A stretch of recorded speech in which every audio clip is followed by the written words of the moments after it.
First తీవ్రమైన సమస్య మంచినీటి సమస్య. నేను కూడా బిందులు పట్టుకుని ప్రదర్శన చేసినటువంటి పరిస్థితి. నీరు రావాలి అనే ఉద్దేశంతో అటువంటి పరిస్థితుల్ని ఏ రకంగా అధిగమించామంటే ఒక ఉదాహరణ చెప్పాలి. హైదరాబాద్ నగరంలో 53 రిజర్వాయర్లు శాంక్షన్ చేసే ముఖ్యమంత్రి గారు ఒక 19 రిజర్వాయర్లు ఒక శేర్లింగంపల్లిలోనే కట్టిన ఘనత మాది, మా మంత్రి గారిది, మా ముఖ్యమంత్రి గారు చెప్పుకోవటం ఎటువంటి సందేహం లేదు. అపోజిషన్ లో ఉన్నప్పటికీ కూడా శాంక్షన్ చేసిన ఘనత మా కేటీఆర్ గారిని చెప్పుకోవటంలో నాకు చాలా గర్వంగా. మరి అటువంటి విలువిచ్చి పనులు చేస్తున్నటువంటి పరిస్థితిని గమనించి పార్టీ మారేటప్పుడు కూడా నాకు గౌరవం కావాలా, కాన్స్టిట్యుయెన్సీ అభివృద్ధి కావాలా, ఆ రెండు ఈ 3 సంవత్సరాల్లో కొరవ లేకుండా నాకు ఇచ్చారు.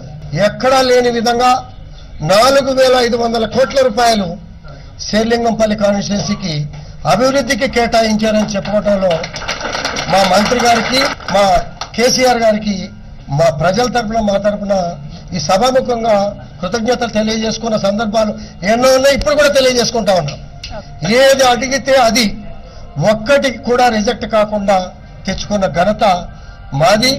మాకు చేసిన ఘనత మా కేటీఆర్ గారిది, మా అధికారులు అని చెప్పుకోవడానికి కూడా నాకు చాలా సంతోషంగా.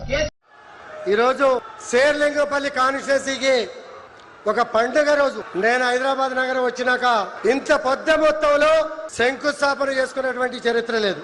ఆ రోజుల్లో వైఎస్ రాజశేఖర రెడ్డి గారు ఒకసారి 200 కోట్లు, ఒకసారి 350 కోట్లు మాత్రమే హైయెస్ట్ నిధులతో శంకుస్థాపన చేసినటువంటి చరిత్ర. అందుకనే ఈరోజు శేర్లింగంపల్లి కాన్స్టిట్యుయెన్సీకి పండుగ రోజు, ముఖ్యమంత్రి గారు ఒక వరంగా ఇచ్చినటువంటి పండుగ రోజు అని చెప్పుకోవడానికి గర్వపడుతున్నారు.